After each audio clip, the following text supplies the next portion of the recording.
Hello friends, ನಮಸ್ಕಾರ. ಇವತ್ತೊಂದು ಒಳ್ಳೆ ಟಾಪಿಕ್ ಬಗ್ಗೆ ಮಾತಾಡಲಿಕ್ಕೆ ಬಂದಿದ್ದೀನಿ. ಇವತ್ತು ಪಿ ಎಫ್ ಹಣನ ಹೇಗೆ ಕ್ವಿಕ್ಕಾಗಿ ವಿತ್ಡ್ರಾ ಮಾಡೋದು ಅದ್ರ ಬಗ್ಗೆ ಮಾತಾಡೋಕ್ಕೆ ಬಂದಿದ್ದೀನಿ. ಸ್ಟಾರ್ಟ್ ಮಾಡೋಣವಾ? ನಮಸ್ಕಾರ, ಸುಮಾ ಚುಮ್ಮಿ ಚಾನಲ್ಗೆ ಸ್ವಾಗತ. ನೀವು ನಿಮ್ಮ ಪಿ ಎಫ್ ಖಾತೆಯ ಹಣವನ್ನು ವಿತ್ಡ್ರಾ ಮಾಡಿಕೊಳ್ಳಲು ಪ್ಲ್ಯಾನ್ ಮಾಡಿದರೆ ಆ ಪ್ರೋಸೆಸ್ ಇನ್ನು ವಾರಗಟ್ಟಲೆ ಹಿಡಿಯುವುದೇ ಇಲ್ಲ.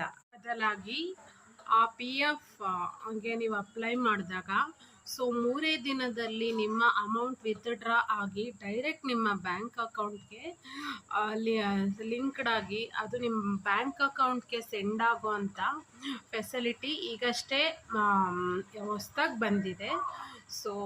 ಹೌದು, ಅದು ಇಂದಿನಿಂದಲೇ ಜಾರಿ ಆಗ್ತಾ ಇದೆ.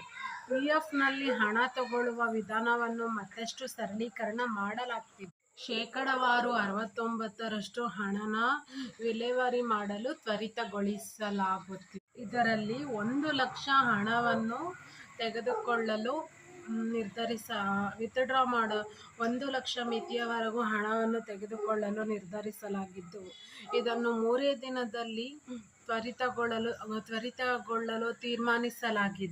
ಇತ್ಯರ್ಥವಾಗಲು ತೀರ್ಮಾನಿಸಲಾಗಿದೆ.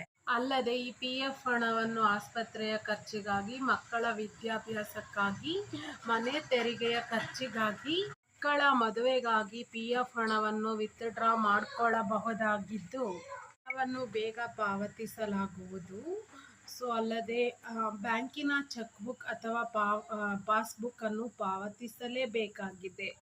KYCಯನ್ನು ಅಪ್ಡೇಟ್ ಮಾಡಿದವರು ಬೇಗನೆ ಹಣವನ್ನು ವಿತ್ಡ್ರಾ ಮಾಡಬಹುದು. ಅಂತಹ ಅರ್ಜಿಗಳನ್ನು ಬೇಗ ಪರಿಶೀಲಿಸಿ ಹಣವನ್ನು ಬ್ಯಾಂಕ್ಗೆ ಲಗತ್ತಿಸಲಾಗುವುದು. ಇನ್ನು ಕ್ಲೈಮ್ನಲ್ಲಿ ಅರ್ಜಿ ಸಲ್ಲಿಸುವ ಪರ್ಸನ್ಗಳು ಎಷ್ಟು ಹಣಕ್ಕೆ ಕ್ಲೈಮ್ ಮಾಡ್ಕೋತೀವಿ ಅಂತ, ಎಷ್ಟು ಅಮೌಂಟ್ಗೆ ನೀವು ಸೀಮಿತರಾಗಿದ್ದೀರಾ ಅಂತ ಅದರಲ್ಲಿ ಮೆನ್ಷನ್ ಮಾಡಬೇಕಾಗಿರುತ್ತೆ. ನಿಮ್ಮ ಖಾತೆಯಲ್ಲಿ ಅಪ್ಲೈ ಮಾಡುವಾಗ ನೀವೇನು ಮಿಸ್ಟೇಕ್ಸ್ ಮಾಡಿರ್ತೀರಾ ಅದನ್ನು ನೀವೇ ಸರಿ ಮಾಡಿಕೊಳ್ಳುವ ಫೆಸಿಲಿಟೀಸ್ ಕೂಡ ಇದರಲ್ಲಿ ಅವೈಲಬಲ್ ಇದೆ ಅಂತ ಹೇಳಲಾಗ್ತದೆ. ನಿಮ್ಮ ಪಿ ಎಫ್ ಖಾತೆಯಲ್ಲಿ UAN ನಂಬರ್ ಇದ್ರೆ, ಆ ನಂಬರ್ ಆಧಾರ್ ನಂಬರ್ಗೆ ಲಿಂಕ್ ಆಗಿದ್ರೆ, ಇಂತಹ ಖಾತೆಗಳಿದ್ರೆ ನಿಮ್ಮ ವೈಯಕ್ತಿಕ ಖಾತೆಗಳನ್ನು ಓಪನ್ ಮಾಡಿ ತಿದ್ದುಪಡಿ ಮಾಡಲಾಗುವುದು. ಏನಾದರೂ ತಪ್ಪಿದ್ರೆ